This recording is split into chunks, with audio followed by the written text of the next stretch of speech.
Ito, panoorin po natin si Vice President Sara Duterte na habang kinausap yung mga tao dyan sa Misamis Occidental, ay nakapatong lamang sa upuan. Ang sabi ng karamihan dyan ay talagang ginipit itong mga Duterte dahil bakit wala man lang sa stage habang kausap yung mga tao dyan. Pero para sa akin, tingin ko, si VP Sara natin, game na game pa rin. Bakit? Kahit nakapatong dyan siya sa upuan, kaya niya yan. Kasi nakakabalance naman. Pero yung iba, pag pumatong dyan, sa tingin nyo, makakabalance pa ba yung mga yan? Diba? Alam nyo na. O ito, panoorin po natin ating Vice President Sara Duterte na kung saan welcome na welcome siya sa mga tao dyan sa Misamis Occidental. Ito yung video.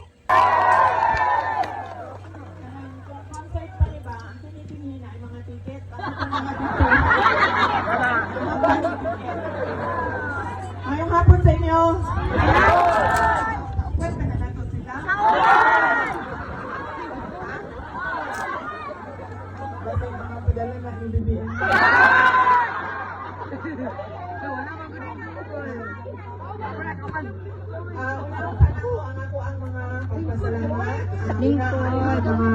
Lingkod mo?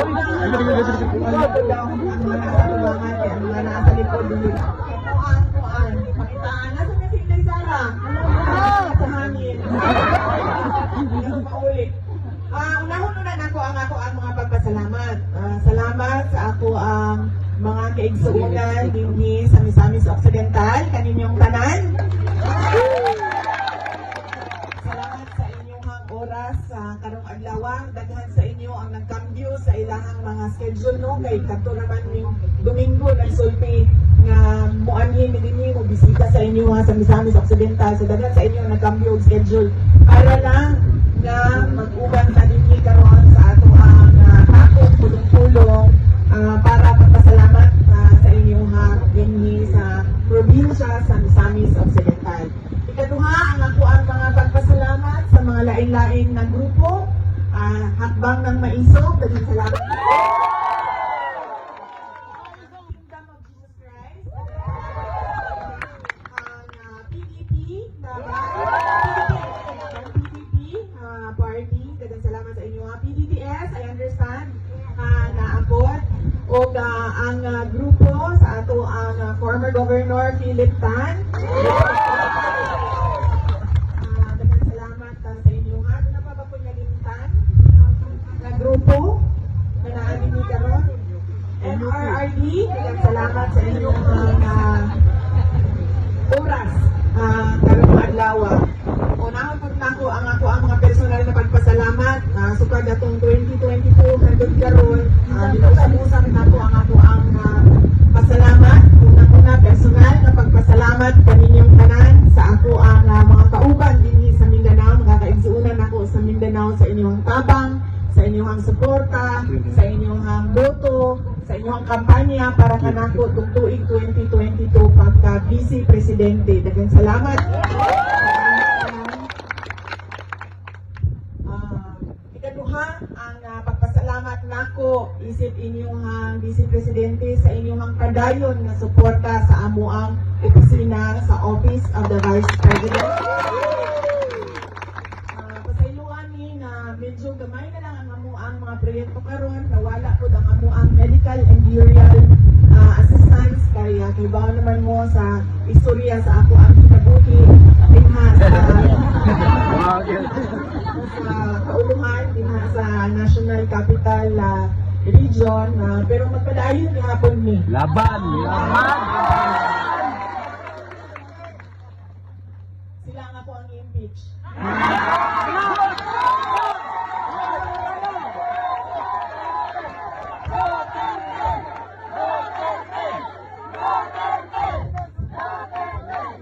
You are hereby impeached by Inday Sara. Ang sunod nga pagpasalamat gikan sa ako ang pamilya. Ang pamilya Duterte, dako kaayo mi utang nga balukon kaninyong tanan mga kaigsuunan namo sa inyong sa higayon nga gihatag ninyo kanamo nga makaserbisyo sa ato ang naso, di labi na sa mga pwesto din ha sa national government nato. Daghan kaayong salamat. Dako kaayo ang amo ang utang nga kabubuton sa unong katuig nga suporta ninyo sa administrasyon ni former President Rodrigo Duterte. Nangamusta di ay siya sa inyong tanan, nagpadala siya sa iyang pamutang ina.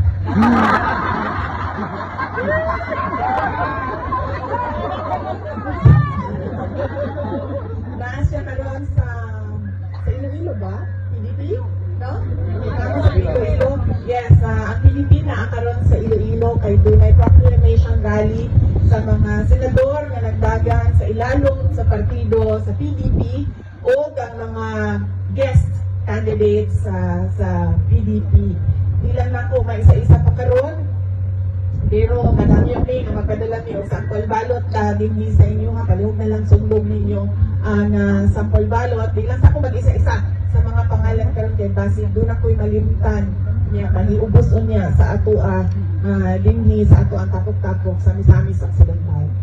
Sunod na pagpasalamat mao ang gikan gihapon sa ako kadtong secretary ko sa Department of Education. Kusog kaayo ang inyong suporta kanan sa trabaho sa mga maestra o maestro nato sa ato ang mga magtutudlo. Daghan kayong salamat sa inyong suporta sa mga eskwelahan, syempre sa pag-eskwela sa ato ang mga anak ug ato ang mga apo. Daghan kaayong salamat sa inyo ha. Kay mao naman mo sa istorya pero ako alang ko sabon mubo lang yun kaayo nga nihawa yun ko sa Department of Education kay dili lang yun ko gusto mo pirma sa budget nga sila ang pagbuot, sila ang sa budget igo na lang ka pirmahon. Mao tong kaingon yun ko sa ilang ninanaki maako nga mo pirma sa budget nga dito nga tungaan lang sa mga pipila kapolitiko, especially sa sulod sa House of Representatives. Mao itong pinahanglan na lang yun nga ingon ko nga duha man ang opisina na may Department of Education, na may Office of the Vice President, tutukan na lang namo ang mga projects sa Office of the Vice President. So magpadayon gihapon ang ato ang trabaho para sa ato ang mga kaigsuunang Pilipinas. Kita nyo naman yan. Ang ingay ng mga tao na nandyan, no? Yung sigaw nila, yung excitement nila na makita yung Vice President natin. Kahit kagaya niyan, kahit nakatayo lang sa upuan, kasi gusto ni BP Sara kasi na makita niya lahat. Habang kinakausap niya, makita niya eye to eye na gusto niyang iparating na yung mga sinasabi niya ay lahat yan ay katotohanan. Lahat yung mga sinasabi niya ay totoo lamang. Hindi kagaya ng iba dyan.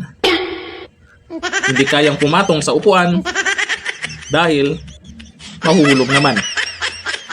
O diba? Kaya kahit saan pumunta po, kahit sino sa mga Duterte naman, kahit saan pumunta, kahit sa Mindanao, ay talagang welcome po ng karamihan. Yan po kasi ay nakatatak na sa mga Duterte yung pagmamahal po ng taong bayan dahil po sa mga nagawa kasi ni dating Pangulong Duterte.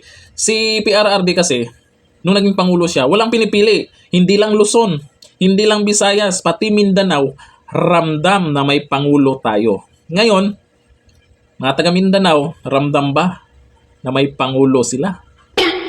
Di ba? Kaya ngayong eleksyon, lamang na lamang ang Team Duterte ngayon. Pero ang malaking tanong, lalaban pa sila ng patas? Kasi ang sabi 12-0 daw.